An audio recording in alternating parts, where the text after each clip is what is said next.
hingi lang po kami ng details regarding po dun sa naging meeting po ni President Marcos and ni Chinese Ambassador Jing po nung Tuesday. And are there any developments na po since then? Actually, tumagal ang meeting ng 1 oras at 20 minutos. Yes, at nag-usap sila at ang nais na mangyari dito ng Pangulo ay hindi na maulit ang mga pangyayari at ma-reset sana ang relasyon ng China at ng Pilipinas sa mas magandang pakikipag-ugnayan.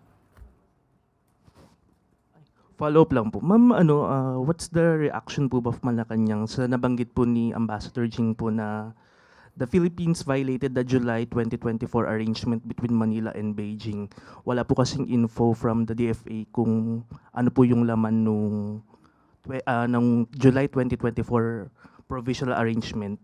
Ano po ba to? Kasama po ba dito yung parang sinasabi po kasi ni Ambassador na the July 20 violent confrontation near Ayungin started when China Coast Guard had observed Philippine Navy personnel doing some construction work on BRP Sierra Madre, which she claimed was prohibited under the arrangement. Kasama po ba yung sa arrangement na po yun? Sino nagsabing may arrangement?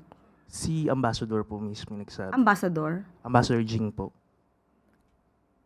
Hingin niyo po sa kanya yung arrangement. So wala. Yung kopya ng arrangement. Sa kanya naman po nanggaling. Opo. So Okay, are you hindi niyo po- denying po na may ganun pong arrangement? Hindi ko po masasabi kung meron dahil hindi po, kailangan po sa kanya manggaling muna. Kung anong arrangement po yung sinasabi niya.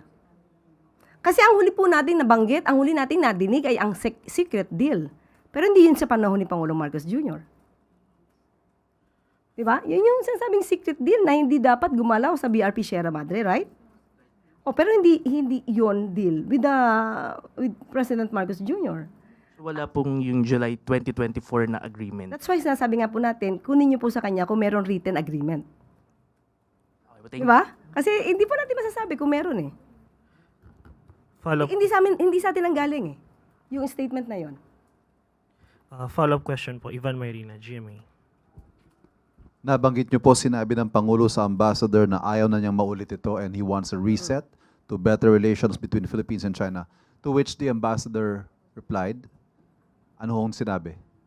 Hindi ko po maibibigay yung detalye dahil may usapan po na hindi na magbibigay ng detalye anuman. Pero mukhang tinatanggap naman din po at naging maganda naman po ang kanilang pag-uusap. So there is no categorical statement na, okay, hindi na mauulit.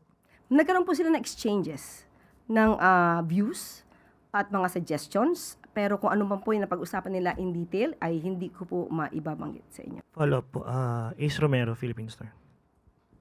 Yusek, when the President said he wants a reset of Philippines-China relations, ano yung saklaw nung reset na yon? Buong coverage ba nito, yung buong aspekto ng relationship natin or dun lang sa South China Sea? Paano po yung reset na gusto niya? Ace, hindi ko mabibigay yung detalye. Pero yan ang gustong ipahiwatig ng Pangulo. Okay, So kung anumang issue meron ang China at ang Pilipinas, gusto niya magkaroon ng reset sa pag-uusap na yon. Nadinig siya ng ambassador ng China, nadinig din ng Pangulo ng ambassador ng China. So with that, sana magkaroon ng mas magandang resulta. Pero it's just on the South China Sea, not other aspects of relations, I suppose. Hindi ko mababanggit ang detalye. Okay po. Ma'am, quick lang. What was the mood when President was talking to the Chinese ambassador? Yung unang pagpasok ng Pangulo, ay rather nung ambassador, ay winelcome si ambassador. Pero nung sila po ay nag-usap na sa private room, ay hindi na po natin nakita kung ano ang tsura ng Pangulo. Although, nadidig ng konti ang kanyang boses. So From can the we say outside. na, in a way, it was an intense discussion? Hindi ko masabi, wala po tayo sa loob. Mhm. Pero after the discussion, I understand you cannot give us details, but can we say that it was a successful meeting? Did they understand each other?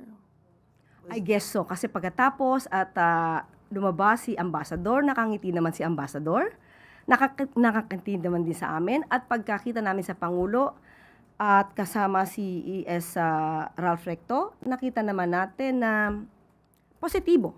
Sa nakita kong mukha ng Pangulo ay positibo naman na naipaabot din niya sa bansang China kung ano yung nais ng bansang Pilipinas. Follow-up question po, Kat Domingo, ABS-CBN. Undersecretary, what keeps Malacanang and the President optimistic and faithful that China will still comply with its assertions or its claims or its, ano ba yung tamang word, deals with the Philippines, given that when you have Defense Secretary Gilberto Teodoro repeatedly saying in public that China is not trustworthy and Beijing cannot be trusted? Well, we are always be in good faith. We should always act in good faith. We should always have in mind that we are dealing with people who will also be in good faith. Mahirap makipag-deal kapag ang kausap mo, iniisip mo agad magsisinungaling. So, dapat nating isipin, nakikipag-usap tayo, nakikipag-negotiate tayo, na yung taong kausap natin ay also in good faith. Does that mean that Malacanang admonishes the statements of Secretary Teodoro about accusing China of not complying with its word? It doesn't follow, Kat. Kung ano man ang opinion ni Secretary Gibo, being the Defense Secretary, iyon ay kanyang opinion at iyon ay nababase din siguro sa kanyang mga facts na nakukuha.